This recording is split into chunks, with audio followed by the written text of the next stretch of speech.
how annoying is that? Welcome to the number 9 in the Get More Clients for Your Coaching Practice webinar series. And we're talking about what I've called models and artifacts. And we're going to go through that in a second or two. But it's really, how do we bring to life all this subjective stuff we talk about, the things we sell, the things we do, how do we bring it to life in a method that is acceptable to other people? They can understand what we do and what we're talking about. So I know Gareth's got some ideas and some tips on this to kick us off. So I'll allow Gareth to go first. So Gareth, the models and artifacts. What's it? Yeah, what's I'm not it sure all about about? artifacts. I don't know what. I don't know what's happening there, but yeah, I think it's important to have a model that you follow because, for very simple reason. The first P in marketing, right, is what's your product. Yeah. Right, and as I think we've said various times before, this coaching thing is very intangible. So you need to have something that somebody can hang their hat on and say, okay, this is where we are now. That's where we're going, and kind of this thing is how we're going to do it. Yeah. And it's that simple because people won't buy anything if people don't know what the product is. They won't buy it. There's Oh, and by the way, that product is something that people want to buy, not what you want to sell. Right? Two very different things. And if people don't understand what the product is, I see them daily. There's hundreds of good ideas that are poorly articulated and poorly packaged as a product, and therefore don't make it as a business because people just don't know what you're talking about. Yeah. So you have to have a product, right? And if we're going to take our own medicine as coaches and follow the P's of marketing and all that kind of stuff, and tell our clients to do it, we've got to do it as well. Yeah. You have to have something that is tangible for them. I was listening to a webinar the other day, and this chap was talking about recruitment of people into a business. It was really good. It was a critical subject. Everybody does recruitment and how you do it. And he started off, said, look, you got to recruit good people. And so we got to start with is the job description. And he went from job description to salary to bonus to personality profile to checking the CV to using an agency and it was all over the place. And I said to him after, I said, look, if you're going to talk about recruitment, you need to have, here's a 7-step system to recruiting your perfect person. Number 1, you sort out I'm ad-libbing now. You sort out your job specification, your personal profile, and you do this, then you do that, you do this, you do that, you do that. And taking all that stuff, all his ideas were great, but they were random. In his mind, he knew what he was talking about, but everybody on the call, you could see them going, what the heck's he talking? What is this? He couldn't follow it through. So it's having that product, service, whatever it is you call it, packaging of this model that everybody can follow and take you through it. And the beauty of it is when you design your own or use somebody else's, if you like, it's yours, it's your brand, your IP, your copyright to a certain extent. I know franchises do this a lot in all sorts of sectors, but having something where you can say, because what people say to you when we're a coach is, okay, we're going to grow my business, or you're going to help me achieve this and this, how are you going to do it? And if we just go, we're going to do some cool stuff, they don't get it. And it's got to be, well, here's where we start. Here's what we're going to consider. Here's the key aspects of your business, your project, your life, your career, your whatever it is. Here's the 5 things we're going to focus on, and here's the anticipated outcome. And I've got a model that I would use for executive clients. I've got one for business owner clients and coaches, all this sort of thing. And what I found is it's easy to, it takes the focus off me for a start, and focuses on the plan and the structure. And it becomes like a discussion document. So it's really important to have this framework to me. So those are models. And what I meant by artifacts is things like, it's even branded items, it could be a phrase or a saying or anything, a piece of clothing you always wear. An artifact for us is the rockets, for example. We have rockets everywhere. That's an artifact. We're recognized, I hope, when we use the rocket, or the tree is another one of ours. So it's symbolism. And again, franchises do this brilliantly. If you think of, and we actually did this looking at franchises, how do you get people to engage in a franchise? And we actually spent some time speaking with gangs and cults. And these were, what's the similarity between a gang and a franchise? Well, it's the same thing, because gangs have procedures, protocols, badges. They have, promotional stages. They have hierarchy. They have consequences and all this sort of thing. And gangs are brilliant at it, and so are franchises, and so should companies be. So not to the same extent, have an enforcer in your company, but it's having that models, artifacts, structures, patterns of behavior that you can describe and discuss that make sense. And how do you frame your coaching program? Yeah. I mean, I largely disregard. It's something I present to a prospect as that what we're going to go through, but I don't care where we start. Largely, but it's got to. But like you just said, you go. So what we're going to do this coaching thing. Well, like I'm going to ask you some questions. I don't know, like. But if you've got a process, if you've got a product, you can say we're going to do this and this and this, and this is how we're going to do that, and these are the tools I have for this, and that kind of thing. So it's hugely important, and it's a book as well. Absolutely, that's your calling card, and all sorts, and it's your webinars. But your book is nearly done in now, progress. Probably 70% or 70%. Okay, great. And what's the title? What's the structure? What's your model? The title of the book is From Boots to Business. Okay. So even before I was a coach, I trademarked the Boots to Business word string. So I've got that. So mine is my model, if you like, is simple. So you got to have a business that's simple, right? And by that I mean people have to understand what you do, right? Mm-hmm. Yeah. I want a lot of coaching groups on Facebook, and I wish I could find it now, but I just can't. And they were talking about niche and all that kind of stuff. And somebody said, I help health and well-being doctors to magic people better. So I'm sure it's a great idea, but I just didn't understand. What do you mean by health and well-being doctors? Aren't all doctors into health and well? So you get ones that are not. So I just so it's got to be simple, right? If you can't explain it, as Einstein said, if you can't explain it simply, you don't understand it yourself. Yeah. Simple. It's got to be sexy, and by that is you've got to attract. Yeah. So you've got to do attraction marketing. Mm-hmm. You've got to have it social. It's got to be social. Mm-hmm. And by that, I mean, you've got to build a tribe and a community, and people do what other people do, right? Yeah. So if you're projecting this social element where people are buying a product, then more people are going to want to buy your product, right? Mm-hmm. And then scalable. So it has to be scalable. And that means you've got to be able to open multiple outlets. And scale it quite easily. That's all about systems and team and all that kind of stuff. And then it's about being saleable. So you got to run your business like you're going to sell it. So five S's. Yeah. Simple, sexy, social, scalable, saleable. That's my model. Excellent. You can probably just tell the Labrador's turned up. Her tail's knocking all the stuff off the shelf at the back. Anyways, hi Molly. Thank you for popping in. Saying hello. Means she wants food. Yes. I think it's having that. I mean, acronyms work really well, or 5 letters. This sort of. If you can build a model or a process around something like that, then brilliant. It becomes a word you can use. I've put together the one that I use, and I can show you. I'm going to share my screen if that's okay. I'll show you how I use it and how I implement it in a couple of posts I've done and that sort of thing, and then see if it makes sense. So you're welcome to use this one or Gareth's, or you, providing, and this is the only thing that this is all in fair, and Vicky will know this anyway. If I use Gareth's system, I've got to say, here's a 5S system I found very useful. I've got to let people know that it's Gareth's system, not mine, or whoever the author is, or owner of the copyright, else Vicky will sue us to death. I'd be happy to. I won't be suffering a loss from it, so I won't sue you, but somebody will. We're helping somebody else. There we go. I'd be happy to license it for you, David. I'm sure you would. Yes, thank you for that. That's great. Yeah, excellent. So I'm going to start showing my screen. I'm going to go talk through a couple of points, if that's okay.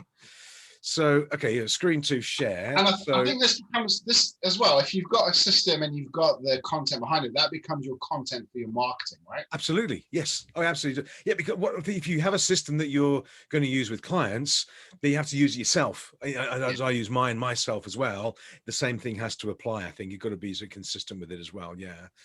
So you should be able to see, I hope, the Results for All's website.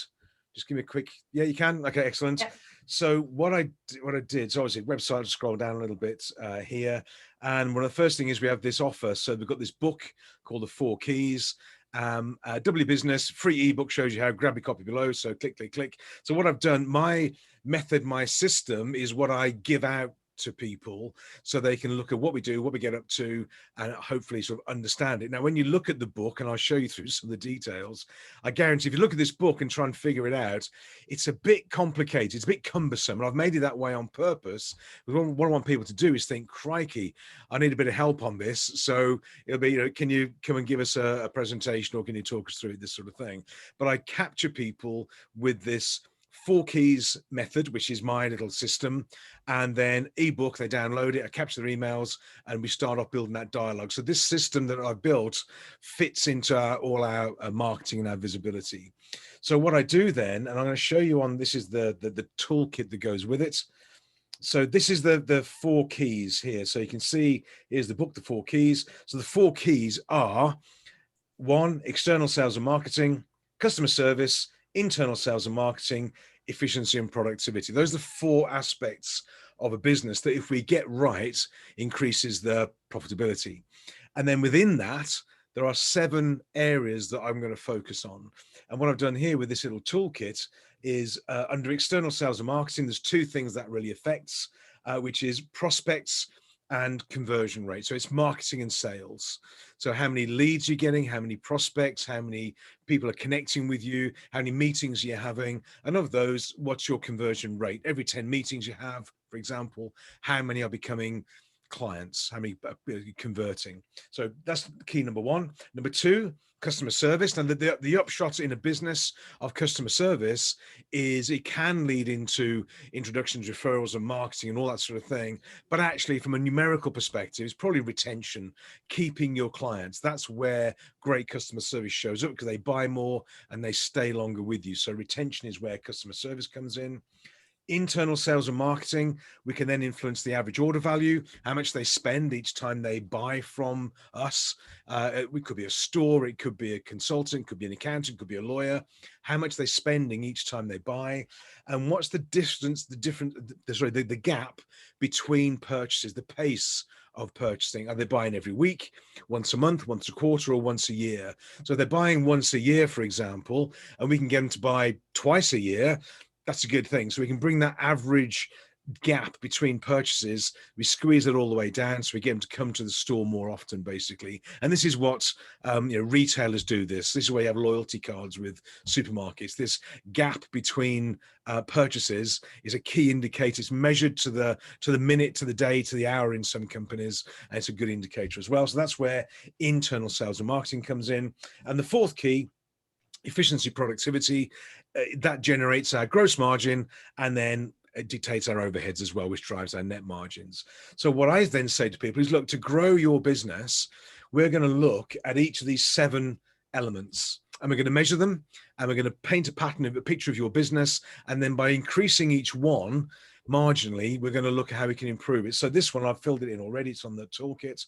This business has, in a year, 100 prospects, 50% conversion rate, 50 new clients. It's already got 210 existing clients there. They're already sat there. These are new clients coming in. We've then got retention of 80%. We've got an average order value of £100, euros, dollars. Average weeks between order or purchase is 5 weeks. Gross margin 50%.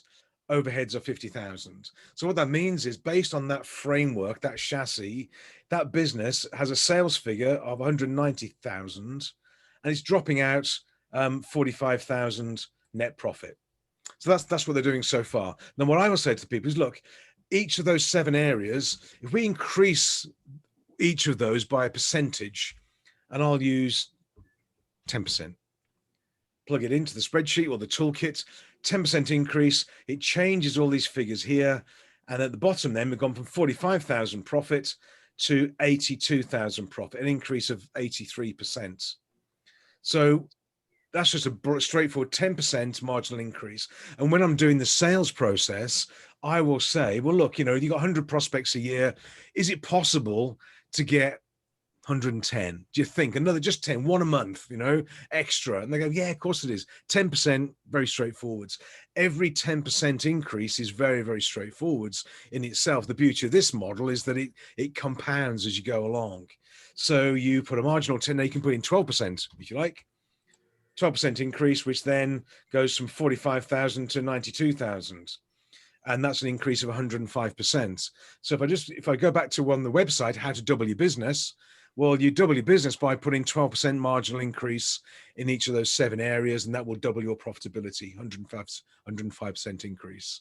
So this is the framework that I would use as a discussion point for, because people say, how do you build a business? Well, we do this.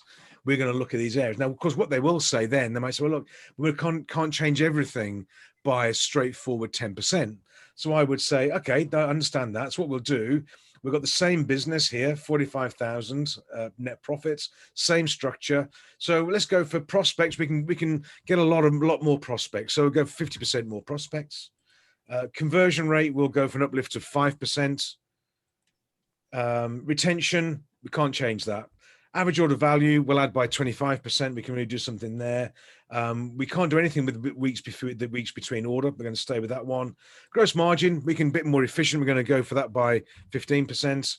And overheads, we can get much more efficient there. We're going to do a 20% increase in overheads. So we can then say, rather than a straightforward 10% across everything or 12%, we can choose. Bit of this, bit of that, that's up, that's down. And this builds our business plan for the business. And we say, okay, that's what we think we can achieve. That's going to give us a profit of 101% increase, net profitability. We're doubling the profits in the business, but we're not having straightforward 10%. It's specifically in key areas. And then what we would do, my guidance would be, well, which one do we start with? Well, the best one to start with is going to be conversion rate, for example, not marketing, it's conversion rate. Get that up first. Do that, and then we'll work on marketing. So I'm going to guide them through it. And this brings it all to life. This is the model. It's a conversation piece. Now, what I also do is with the same system is here, I will give them. So here we've got the same template again, same business, 45,000 net profits.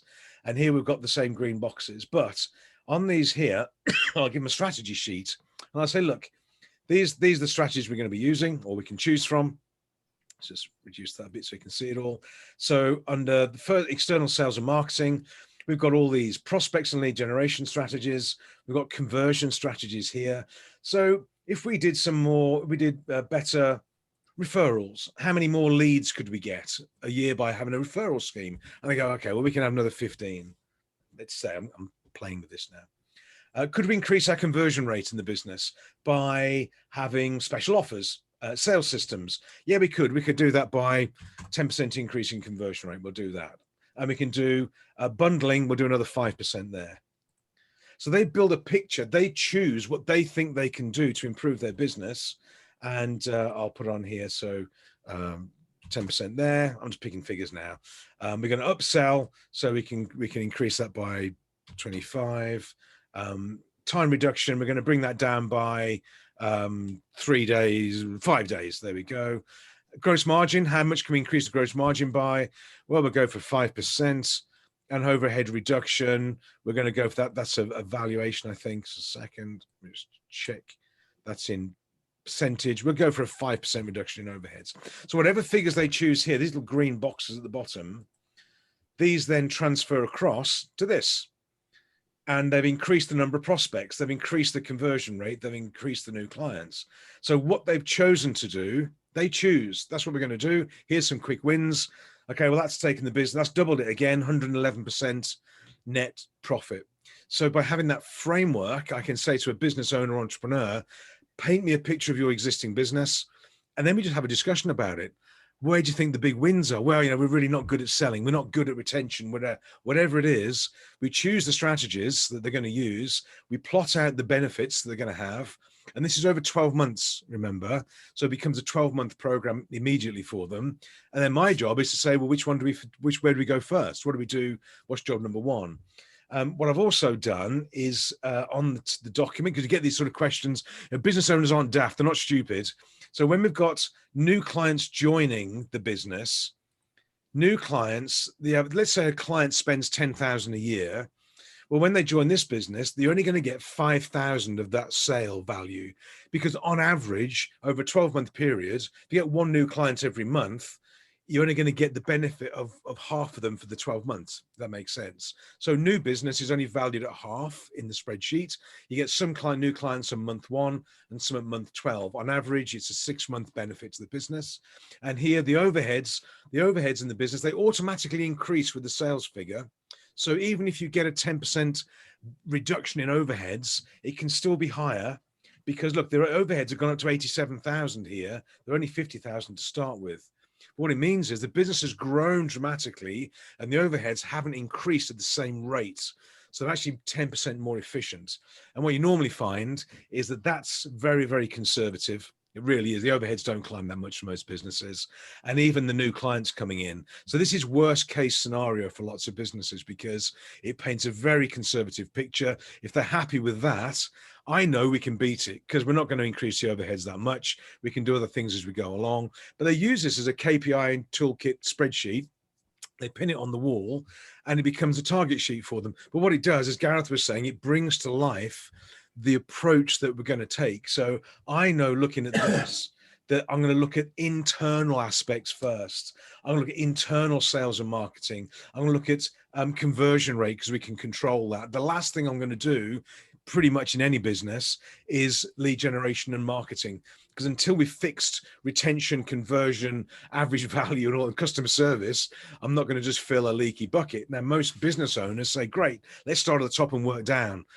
No, my job as the coach is to guide them through it. This is where they need me around, where they need you around as well, with your model to guide them through it. So that's the model that I use. The book is the 4 keys. All the spreadsheets are available. They can download them on the website. I'll send them over to you guys. You can welcome to have a copy. I'll send it all over. You can have a look at it. I'm getting spreadsheet envy, actually, I think. It's even got a rocket on it. Look at that. It's even got a rocket on it. But again, if you get this cold, people don't understand it. It's complicated. It just is, and that's on purpose. So if I talk them through it, like I've done, I think, with you guys, hopefully that makes a bit of sense. I can see it, and then we build the program around it. So from a business coaching point of view, that's one of the models that I would use, and it's a very easy discussion point. What I also do then, because I will say, well, we can find 50 grand in your business. This is what I use to find it in people's businesses. Give me your numbers and I just tweak it. It's easy. Well, what should we do? We'll do this, we'll do that, we'll do that. That equals 50 grand. Excellent. Away we go. And I use that 50,000, find 50,000 in your business, as a marketing piece as well. And I'll show you what I've done on the done it again this week. Here we go. This is the LinkedIn one from 4 hours ago. The 50,000. There we go. Come on, just refresh the page. 50,000 strategy meeting. Book a conversation with me, and if I can't find 50K, I'll send you some chocolates. So you either learn how to make 50,000 or you get some chocolate. If you're nice, you're going to get both. And that's got a few comments coming. I haven't gone through them yet. I'll take the chocolate. Waiting for the chance. Thanks very much.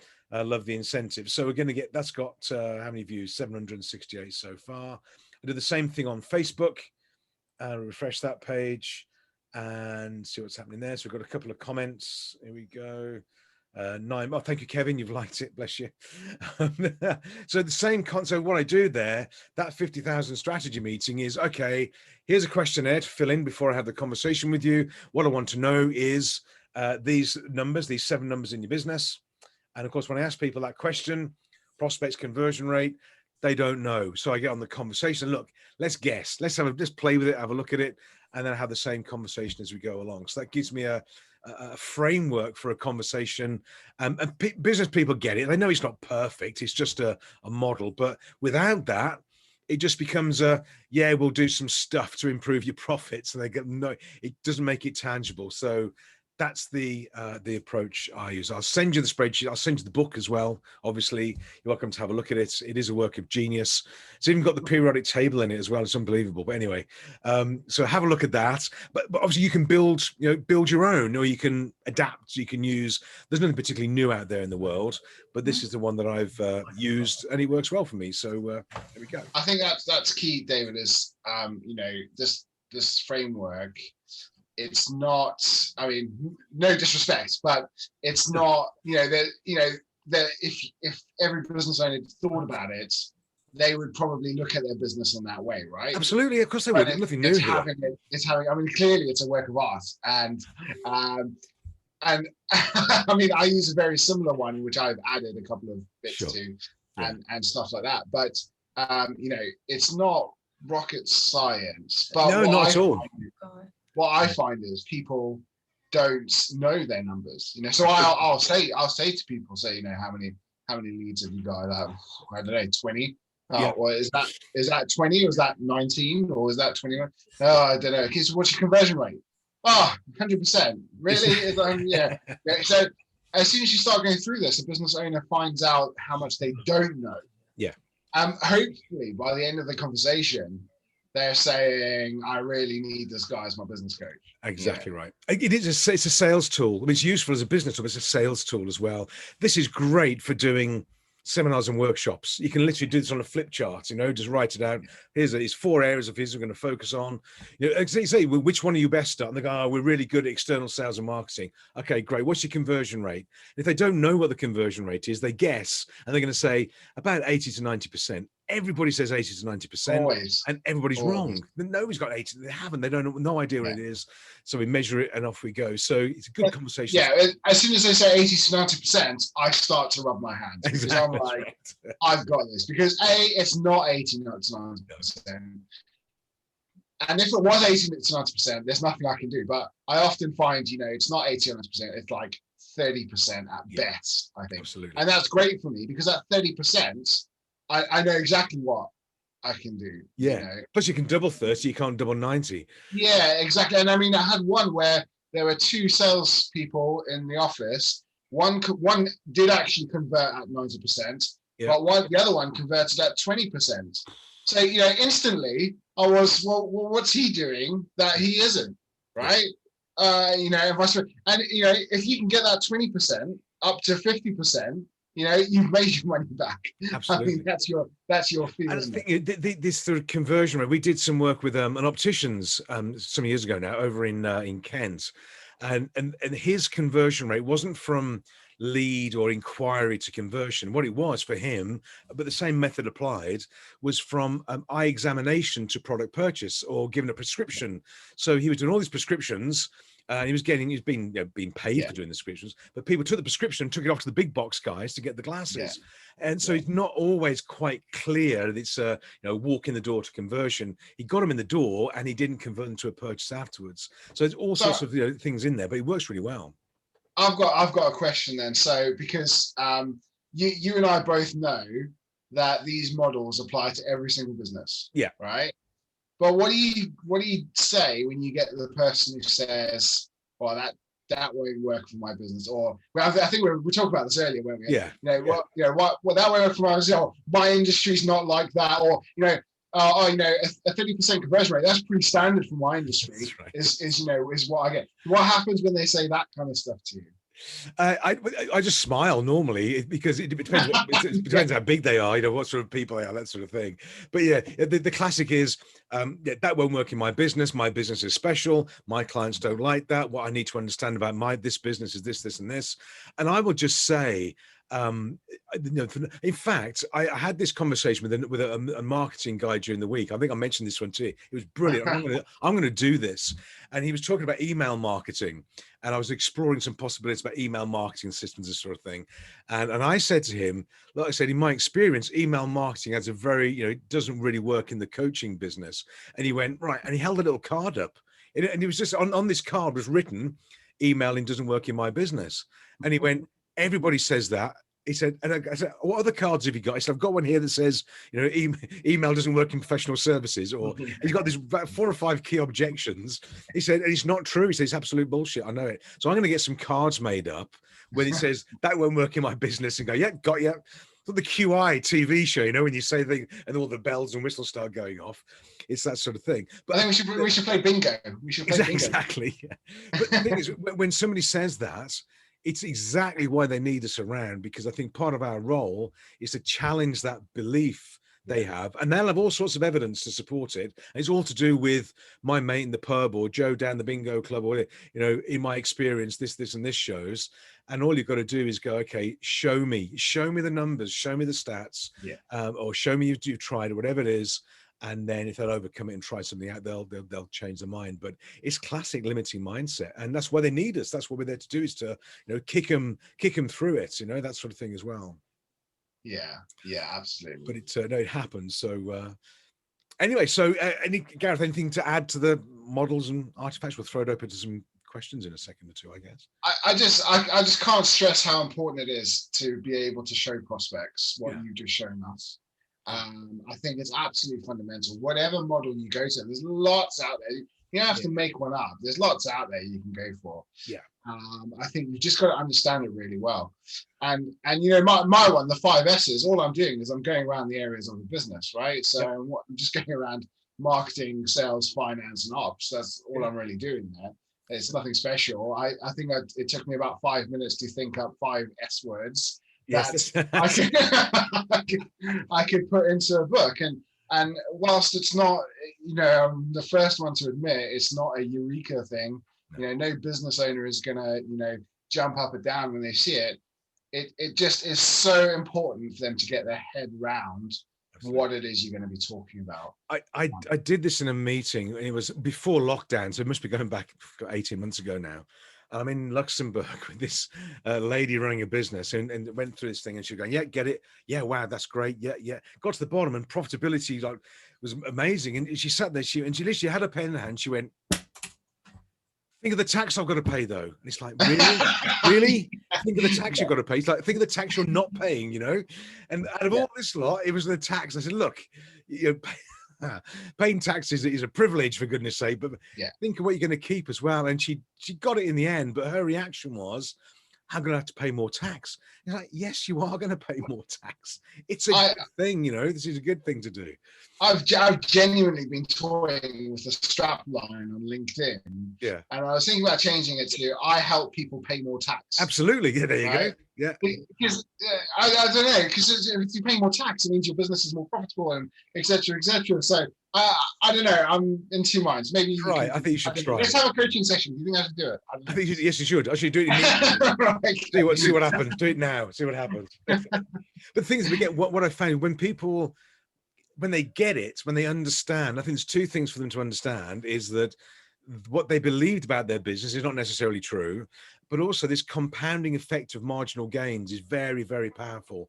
And mathematically, they haven't got to double their marketing, just a 10% increase here and a 10% increase over there. 10% is easy. Put your prices up by 5%, you're off. Do that. It's a straightforward one. And I had this conversation with a martial artist who's remained nameless. Anyway, lovely guy. And I said to him, when was the last time you put your prices up? He said, about 1978.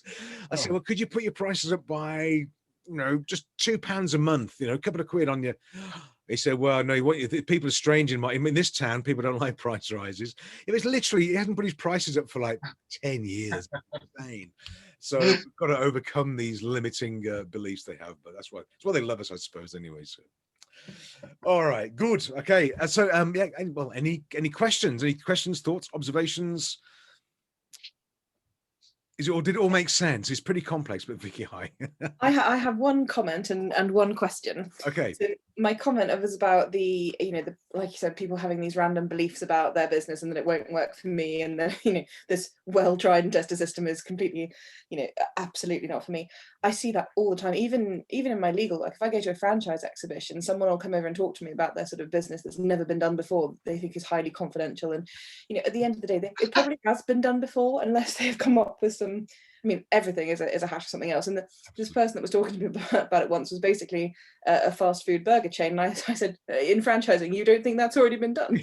Twice. I'm massive. Yeah, you can't franchise burgers, because burgers are special.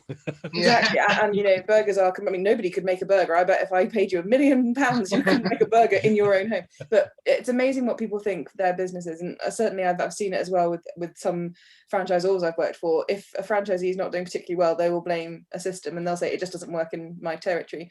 Yeah. And even take Gareth as a coach, for example, it'd be very easy to say, oh, it won't work in my territory, but if there are people and businesses in your territory, it probably will work. It's just the marketing and everything has to fit with it. Exactly. But my question was actually a bit different. So a lot of that's geared towards business coaching, which is actually about looking at the finances and making that better. Yeah. How do you pitch packages and create packages for something like mindset, performance, confidence building, things like that, which are a bit less tangible and which don't rely on figures and spreadsheets? Because much as I love them, being completely useless with numbers, no, actually yours are very simple and easy to follow with those. But how do you pitch something that's a little bit more fluffy and that will be different for lots of different people? I don't have a method. What I love about business coaching is it's all to do with tangible outcomes and results, which is quite straightforward. When it's to do with executive coaching or personal coaching, you're absolutely right, it's not quite so much. There's a couple of models out there. One of the things I use, for example, I always use effectively the grow model with any client, and I say, look, we know what it is. Here we go. What's the end result? What I do though, I do what I call a gap analysis, and I will say, look, between where we are now and where we want to be in the next period of time, what hurdles have we got to come across? What is the things that's going to get in the way? And I ask them to describe it. And so I'll actually use wooden models of people and say, here's a person. Who's this person getting in your way? That's my boss. My boss won't do this. Why do that? Or it's my brother or my whatever, my business partner, whatever it is. And they describe it. And what I want them to do is build a roadmap of obstacles that we need to overcome. And those obstacles will include people, situations, mindset, beliefs and attitudes and all this sort of thing, confidence building. And we literally do a check sheet, not like a balance sheet check sheet, but say, okay, look, if we can improve your confidence or we can improve your levels of whatever it is, what difference will that make in how we know it's working? And I go, well, means I can go and do a presentation to the board, for example. Okay, great. So we work on building their confidence or whatever it is. They're going to do a presentation to the board, and that goes. So we tick that box, and away we go. So it tends to be much more around skills and mindset rather than tangible numerical outcomes, which makes it a little bit more difficult to an extent. But actually, a number of exec clients, they get it, they understand this. When they open up and explain, they are very, they have imposter syndrome, for example. Okay, that happens a lot. Imposter syndrome. You go, crikey, okay, and confident woman in the boardroom. She's got, okay, crikey, how do we overcome that? Once we recognize it and name it and call it what it is, then we can shoot it and kill it. You've got to name your target first, and away you go. So I use a similar type of thing, but I put them into some sort of sequence. So okay, let's build confidence first, then we'll build presentation skills, then we'll build your network, then we'll do this and we'll do that. And we have that path that we go along. But I try and name the target or name the ghost they want to exercise. I think it is about outcomes, and I had a chat with a lady the other week. Not for me. I'm just going to throw this out. It's just a one-to-one. Yeah. But she coaches menopausal females, and which was just the most embarrassing chat that I've ever had in my life. But great, because she's able to say, I help menopausal women feel great about life. And she does have well, I do it through NLP and I do blah blah blah and do this and just sell vodka, that'll do it. Yeah, I know. Sorry, I'm gonna get shut down for this now, but anyway. It was a brilliant 1 hour. It was the best 1 hour I've spent in weeks, but I haven't never done so much laughing or giggling in my adult life, I don't think. But there you go. But she's overcome that just by as you were saying, have the outcome and then have the roadmap to get there. I think that's it. And just the product thing, you were talking about burgers, and I've got a client who's very successful in his own right and multi-millionaire in his own right, but he's just notorious in investing in bad businesses, nothing to do with me whatsoever. And he's got 110,000 breath tests in his garage as a testament to this. But he said to me the other week, he said, I've got a brilliant one. I'm going to spend 50K on it. And I went, oh yeah, well, what is it? He went, coffee bags. And I went, yeah, but you can get those. And he went, no, you can't. You can't get them anywhere. And I literally got the Costa website up and showed him the fact that you could buy these in Costa. And just just goes to show that with the best laid plans and the most successful people still do this type of thing. He hadn't spent the 50 grand already, had he? No, luckily, no, luckily not. Good. Yeah, yeah. But So, I think it's the same principles, I think, though, in terms of. But even so, with even on the business side of it, that spreadsheet flow chart, half of that will be achieved through mindset shift, beliefs, attitudes, behaviors, knowledge on behalf of the business owner, because they get it. But if they could logically do it, they'd have done it themselves by now. And there's always something that gets in the way, whether it's their confidence or certainty or attitude or personality. There's something tripping up, and we find that as we work our way through it. And that's when I think we do a bit of, I don't like the term, and I hate the life coaching, but personal coaching and business coaching goes hand in hand.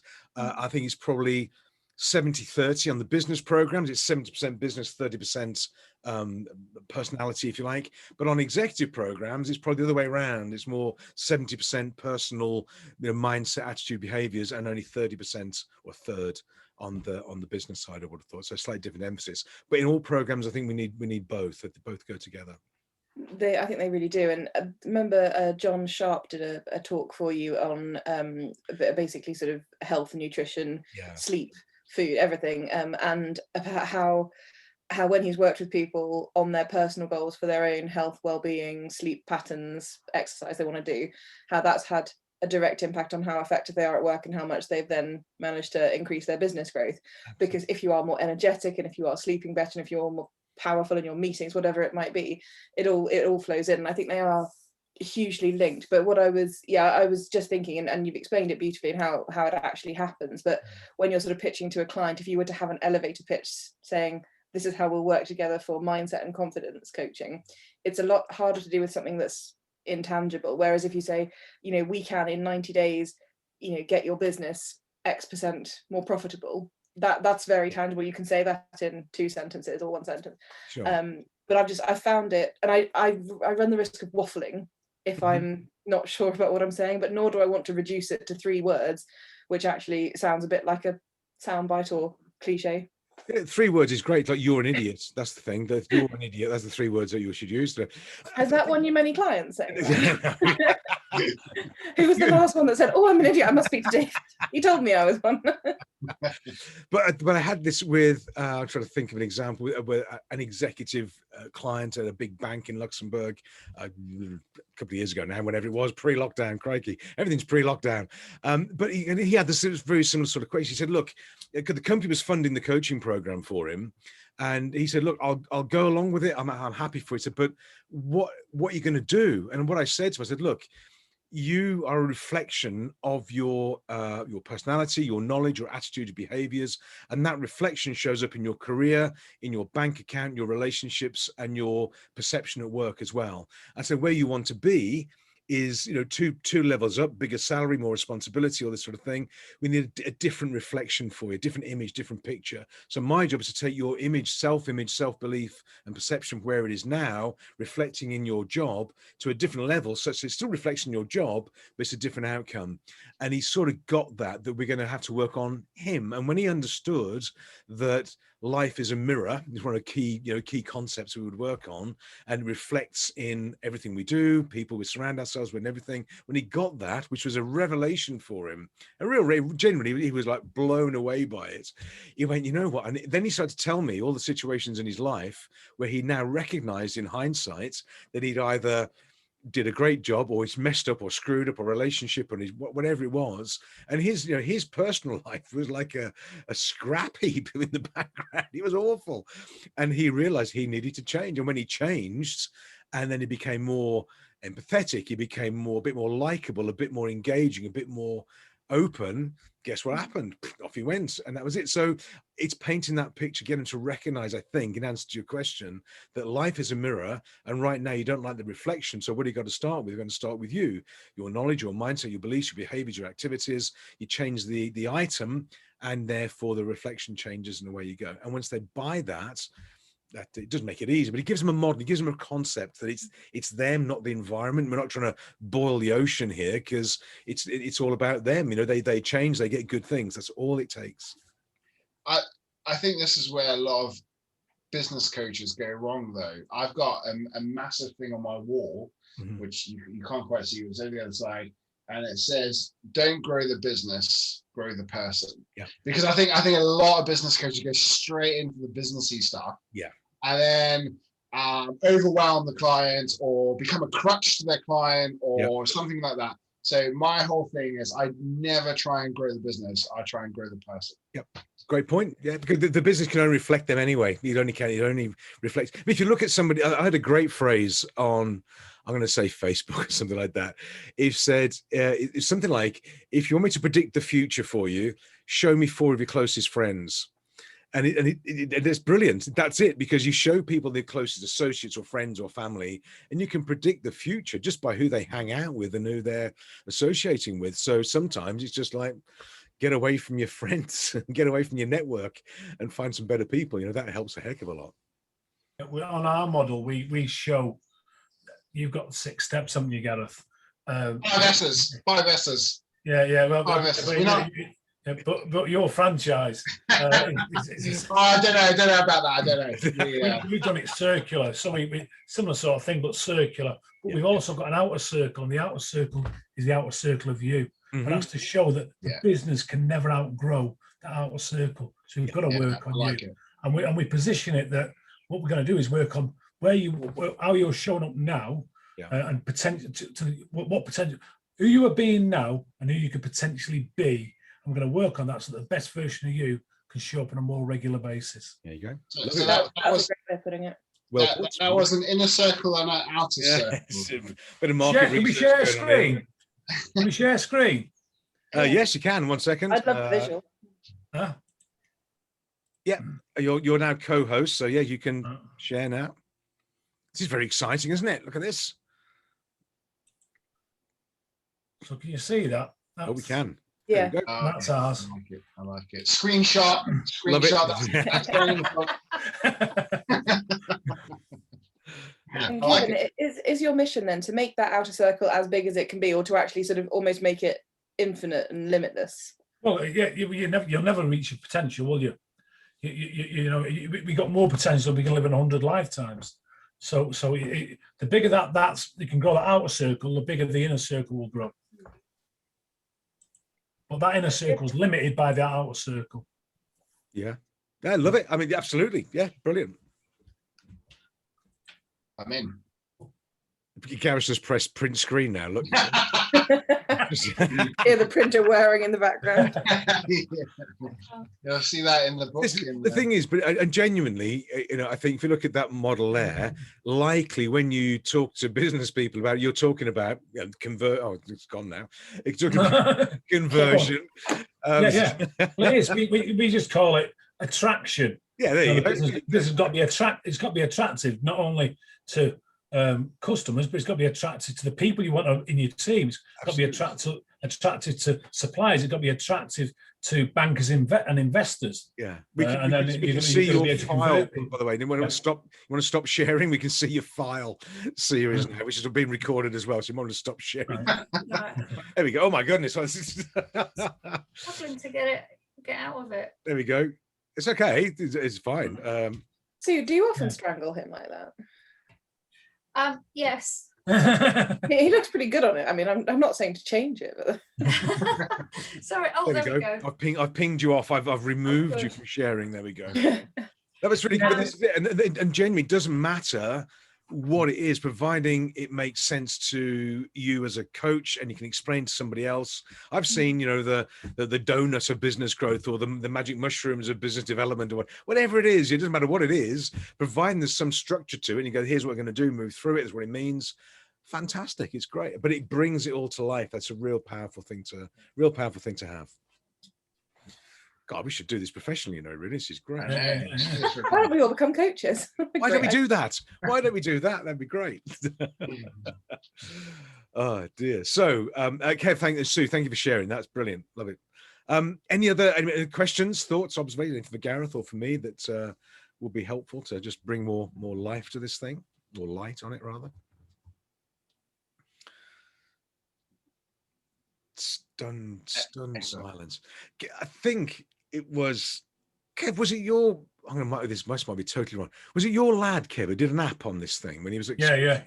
He did, didn't he? Yeah. So now Yeah. saying this is there's somewhere. I've got it somewhere. I have to say if I'm digging it, but yeah, there's an app out there that I think Kev's lad did as was it school or college project or something? College, yeah. College project. So yeah, fantastic. That's a while back, then, isn't it? It is, isn't it? That's going back a bit. I know it was. It's probably I've changed it a bit since then, actually. But anyway, yeah, you can build into an app. You can talk about it. You can do I would do a 4 keys seminar. Bring people into a room, talk about the 4 keys, the 7 things, and talk bang, bang, bang. And they get it. And they go, "That's great. Come and talk to us." So it's a sales tool. It's a coaching model. It's unique to no, it's not. It's unique to me, but there's nothing new in there at all. Because everybody talks about gross margins, net profits. There's nothing special about it. It's just a storyboard I can use that brings it to life for people. You do the same, and away you go. An easy job. So I'll send out. I'll drop you a copy of the book, the ebook, and the spreadsheets. And people can go onto the website and download them as well. So they're all on the website. It's been refreshed at the moment, but that's what we do anyway. So there we are. Okay, good. Anything else while we're all together on models and artifacts? That's stunned silence. Sorry. Yeah. Good. Okay. Well, shall we? I've got to go and feed the chickens. Just things we do. I tell you, I didn't realize. We were told as we walked out the farm with them, or the farm shop. The guy said, "You got to cut the wings. You got to cut the flight feathers off them." What? So we put the chickens into this pen, 4-foot fence. Of course, they went. They can fly, can't they? Chicken. I didn't realize this. So we're chasing the chickens around with a big pair of scissors, industrial scissors, and we've cut off they're totally harmless. They're all absolutely fine, but now they can flap their wings, but they can't fly. So we're all right. So we've They grow back. Yeah, they grow back. It's just like cutting like fingernails. That's what I was explaining to me. They take about 8 to 10 months, something like that. Perfectly harmless. They don't feel a thing. It's just a feather, and you just crop it off. You don't pull them out. You cut it, and it just reduces the lift they can achieve. But they just sit there and flap now. It's quite strange. But anyway, so I've got to go feed them. They've got a thunderstorm down here, so I'm going to feed the chickens and feed the bunnies. Got 2 rabbits as well. So.